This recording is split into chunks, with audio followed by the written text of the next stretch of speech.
নিশ্চয় আমার সালাত, আমার নিবেদন, আমার জীবন এবং আমার মৃত্যু জগৎসমূহের রব আল্লাহর জন্য। তার কোনো শরিক নেই। হে আল্লাহ, আপনি আমাদের সকল গুনাহ ক্ষমা করুন। আমিন।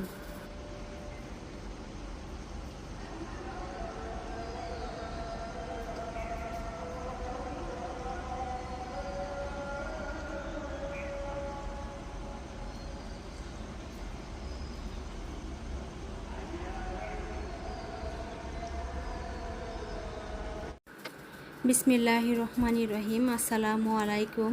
আমি ইয়াসমিন আক্তার, ইয়াসমিন হিয়া ব্লগে জানাচ্ছি সবাইকে স্বাগতম। দেশ ও দেশের বাইরে, কাছে বা দূরে, যে যেখান থেকে আমার ভিডিওটি দেখছেন বা দেখছেন না, আশা করি আলহামদুলিল্লাহ সবাই ভালো আছেন। আমরাও আলহামদুলিল্লাহ অনেক বেশি ভালো আছি। প্রথমেই ভোরবেলার একটি সকাল আপনাদের সাথে শেয়ার করেছি, তখন আজান দিচ্ছিল, আর সেটা রোজার মধ্যে আমি অল্পখানি ভিডিও করে রেখেছিলাম। এই সময়টা ফিরে পেতে আবারও 1 বছর সময় লাগবে। এই 1 বছর কি হবে না হবে কিছুই জানি না, বেঁচে থাকবো কিনা তাও জানি না, আপনাদের সাথে কোনো কিছু শেয়ার করতে পারবো কিনা তাও জানি না। সবাই আমার জন্য দোয়া করবেন। ভয়েসটি দেওয়ার সময় হয়তো কিছু নয় শুনতে পারেন, আশা করি সেটা আপনারা সুনজর দৃষ্টিতে দেখবেন। এখন যে ভিডিওটি শেয়ার করছি এটা হচ্ছে ঈদের দিন রাতে। ঈদের দিন রাতে তো সেমাই বানাতে হবে। আপনাদের ভাইয়াকে বলেছিলাম নারিকেল পাঠাতে, যেহেতু সেমাই রান্না করা হবে, সেমাইয়ের মধ্যে তো নারিকেলটা দিলে ভালো লাগে। আমি তো ভেবেছিলাম সে আস্ত নারিকেলেই পাঠাবে, হয়তো উপরে যে কুসাটা আছে সেটা ছিলে তারপরে পাঠাবে। তো সে কিন্তু এই কাজটা করেনি। সে হয়তো ভেবেছে আমি কিভাবে পারবো কি পারবো না। আমার বাসায় কিন্তু নারিকেলের যে কুড়ানি সেটা আছে, আমার বাবা পাঠিয়েছেন। তো আলহামদুলিল্লাহ, নারিকেল কুড়ানোর যে শ্রম সেটা আমাকে করতে হয়নি। নারিকেলটা সুন্দর করে কুড়িয়ে পাঠিয়েছেন, শুধু সেমাইয়ের মধ্যে দিব আর সেমাইটা হয়ে যাবে। আর এখানে কিন্তু একটা নারিকেল, আমি ভেবেছিলাম এখানে অনেকটা, যেহেতু নারিকেল হয়তো 2টা হবে। জিজ্ঞাসা করার পরে বললো যে না, এখানে একটা। যাই হোক, সবটা তো আমার লাগবে না, কিছু আমি জিপলকে ভরে ডিপ ফ্রিজে রেখে দিচ্ছি, আর বাকিটা আমি সেমাই রান্না করব। আর একটুখানি নারিকেল আমি শুধু শুধু খেয়ে নিলাম। যখন ছোটো ছিলাম, বাবার বাড়িতে ছিলাম, ঈদের মধ্যে যখন নারিকেল কুড়াতো, আমি বসে বসে শুধু শুধু নারিকেল খেতাম, সেটা আমার কাছে খুবই ভালো লাগতো। আরেকটি জিনিস পছন্দ করতাম, সেটা হচ্ছে কিশমিশ। সেমাই রান্না করার সময় যখন কিশমিশটা নিয়ে বসতো, আমি কিন্তু চুপি সারি সেখান থেকে কিশমিশ খেয়ে নিতাম, আর নয়তো মুট করে নিয়ে আমি চলে আসতাম। কারণ আম্মা হয়তো 3-4টা বা 6-7টা দিবে, তার বেশি দিবে না, সেজন্য চুপি সারি নিয়ে আসতাম যেন বেশি করে খেতে পারি। কত স্মৃতি, এগুলো মনে পড়লে অনেক ভালো লাগে। যাই হোক, আপনাদের সাথে কথা বলতে বলতে হাতের কিছু কাজ করে নিয়েছি। এখানে মশলা আছে 2 রকম, একটি হচ্ছে রোস্টের মশলা, অন্যটি হচ্ছে তেহারি মশলা। রোস্টটা আমি ঈদের দিন রাতেই রান্না করে ফেলেছিলাম, আর যে তেহারিটা আছে সেটা আছে এখনও, হয়তো 1 সপ্তাহের ভিতরে রান্না করব, বা 1 সপ্তাহ পরেও করতে পারি, এখনও জানি না। আসলে ঈদ বলেন বা ঈদ ছাড়া বলেন, কাজের কোনো শেষ নেই, একটার পর একটা কোনো না কোনো কাজ লেগেই থাকে।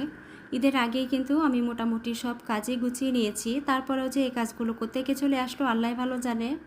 যাই হোক, এসেছে যেহেতু করতে তো হবে, কাজগুলো করছি। তার ভিতরে আপনাদেরকে একটি কথা স্মরণ করিয়ে দিচ্ছি, এখন পর্যন্ত যারা আমার ভিডিওটি দেখছেন অথচ একটি লাইক দিতে ভুলে গিয়েছেন, প্লিজ এই ভিডিওতে একটি লাইক দিয়ে দিবেন। আর যারা আমার চ্যানেলটিকে এখন পর্যন্ত সাবস্ক্রাইব করেননি, আমাকে ভালোবেসে আমার পাশে যদি থাকতে চান, আমার এই ছোট্ট পরিবারের সদস্য হতে চান, আর আমার ভিডিওর কোনো কাজ বা কথা যদি আপনাদের কাছে একটু হলেও ভালো লেগে থাকে, তাহলে প্লিজ আমার চ্যানেলটিকে সাবস্ক্রাইব করে নেবেন। পাশে থাকাও অল অপশনটা অবশ্যই অন করে নেবেন। এতে করে পরবর্তীতে আমি যদি কোনো ভিডিও আপলোড করি, তার নোটিফিকেশান আপনার কাছে পৌঁছে যাবে, আর আপনি চাইলে সময় সুযোগ মতো আমার ভিডিওগুলো দেখে নিতে পারবেন। আর এই কাজগুলো যারা অলরেডি করে ফেলেছেন তাদেরকে জানাচ্ছি অসংখ্য অসংখ্য ধন্যবাদ। এখন একটা কাজ করে নিচ্ছি, এই ভিডিওটা কিন্তু রোজার আগের, তো এই ভিডিওটি আপনাদের সাথে শেয়ার করা হয়নি, ভাবলাম যে শেয়ার করে ফেলি, যেহেতু ভিডিওটা করে রেখেছিলাম। একটি ভিডিও বানাতে কিন্তু আমাদের মোটামুটি কষ্ট হয়, কোনো কারণে যদি সেই ভিডিওটা কেটে দিতে হয় তাহলে কিন্তু অনেকটা খারাপ লাগে। যাই হোক, এখানে একটি গাছ আমি সুন্দর করে ধুয়ে নিয়েছি, এটা বারান্দায় ছিল, বারান্দা থেকে নিয়ে এসেছি, ভাবলাম যে জানালার উপরে দিলে হয়তো ভালো লাগবে। আর যে 2টা গাছ আমি চিকার মধ্যে রেখেছি, সেই 2টা গাছ আমি বারান্দায় রেখেছি। গাছ দিয়ে ঘর সাজাতে সবারই ভালো লাগে, আমিও কিন্তু তার ব্যতিক্রম নই। ঘরের ভিতরে গাছ থাকলে আমার কাছে অনেক বেশি ভালো লাগে, দেখতেও খুব সুন্দর লাগে, আর সেটা যদি হয় ঘরের ভিতরে, তাহলে ভালো লাগার মাত্রাটা আমার কাছে অনেক বেশি বেড়ে যায়। যাই হোক, এক একজনের পছন্দ এক এক রকম, অনেকের কাছে ভালো লাগতে পারে, আবার অনেকের কাছে ভালো নাও লাগতে পারে। এই তো গাছটা আমি সুন্দর করে ওয়াশ করে নিয়েছি, এখন কিন্তু তার সৌন্দর্যটা আরও বেশি বেড়ে গিয়েছে। এই গাছটা আমি যে ড্রয়িং রুমটা আছে সেখানে ঝুলাবো। এই কাজগুলো করতে গেলে একটু সাবধানতার সাথেই করতে হয়, যেহেতু একা হাতে কাজটা করছি। হাত থেকে যদি কোনোভাবে গাছটা নিচে পড়ে যায় আর নিচে পড়ে গিয়ে যদি গাছটা নষ্ট হয়ে যায় তখন কিন্তু অনেক বেশি খারাপ লাগবে। এই কাজটা আমি রাতের বেলা করেছিলাম। বাইরে দেখে দেখি বুঝতে পারছেন বাইরে অন্ধকার। আমার মেয়েটা ঘুমিয়ে গিয়েছিল তখন আমি এই কাজগুলো করেছিলাম। যাই হোক, এখন যেহেতু রাতের বেলা দেখতে হয়তো তেমন একটা ভালো লাগছে না, তবে দিনের বেলায় কিন্তু দেখতে খুবই ভালো লাগছিল। আজকের ভিডিওটি অনেকটা এলোমেলোভাবেই আপনাদের সাথে শেয়ার করেছি, আরও হয়তো 1-2টা ভিডিও এরকম হতে পারে। আসলে ঈদের দিন সবাই খুবই ব্যস্ততার সময় কাটাচ্ছে। ঈদ আসাতে নিজে অনেক অলস হয়ে গিয়েছি, ভিডিও করতে একদমই ইচ্ছা করছে না। তারপরেও টুকটাক যেখানে যেখানে ভিডিও করেছি সেগুলো শেয়ার করছি। এতদিন তো রোজা ছিল, একবেলা রান্না করলেই হতো, আর একটা রুটিনের ভিতরে চলে এসেছিল। এখন যেহেতু রোজা চলে গিয়েছে, এখন হচ্ছে অন্য এক রুটিন। 3 বেলায় খাবারগুলো রেডি করতে হয়, রান্না করতে হয়। তার ভিতরে বাচ্চাকে নিয়ে ঘুরতে বের হচ্ছি, তাকে সময় দিতে হচ্ছে। ঈদের দিনগুলো এভাবেই কাটাচ্ছি। এটা হচ্ছে ঈদের পরের দিনের ভিডিও। ঈদের পরের দিন গিয়েছি যমুনা ফিউচার পার্কে।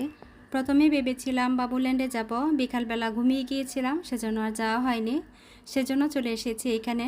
অনেকেই হয়তো ভাবতে পারে যে ঈদ উপলক্ষে যমুনা ফিউচার পার্ক হয়তো বন্ধ থাকে। আসলেই কিন্তু না, যমুনা ফিউচার পার্ক খোলাই থাকে, ঈদের দিনও খোলা থাকে। যমুনা খোলা থাকে, তবে মার্কেটগুলো সব কিছুই বন্ধ থাকে। এখানে যে খাবারের রেস্টুরেন্টগুলো আছে সেগুলো খোলা থাকে। যারা মুভি দেখতে চান তাদের জন্য কিন্তু ব্লকবাস্টার একদমই খোলা আছে। প্রথমে ভেবেছিলাম গিয়ে একটি মুভি দেখব, পরবর্তীতে ভাবলাম যে জুনায়নাকে নিয়ে বসে হয়তো 10 মিনিট যাবে, তারপরে ঠিকমতো সুন্দর করে দেখতেও পারবো না। সেজন্য ভাবলাম শুধু শুধু টাকা খরচ করার কোনো দরকার নেই। আর আমি কখনো সিনেমা হলে গিয়ে সিনেমা দেখিনি, তবে আমার খুবই ইচ্ছা সিনেমা হলে গিয়ে সিনেমা দেখব। ইচ্ছাই রয়ে গেল, ইচ্ছা আর সত্যি হচ্ছে না। বিভিন্ন কারণে সিনেমা হলে আর যাওয়া হচ্ছে না। যাই হোক, এখন চলে এসেছি জুনায়নার যে প্রিয় জায়গা সেখানে। সে এসেই কিন্তু খেলাধুলা করা শুরু করে দিয়েছে, আর আমি একটু হেঁটে হেঁটে দেখছিলাম আর আপনাদের সাথে শেয়ার করছিলাম। টিকিট কেটে কিন্তু সে অলরেডি এখানে ঢুকে গিয়েছে আর খেলা করছে। ঈদ হচ্ছে খুশি, ঈদ হচ্ছে আনন্দ।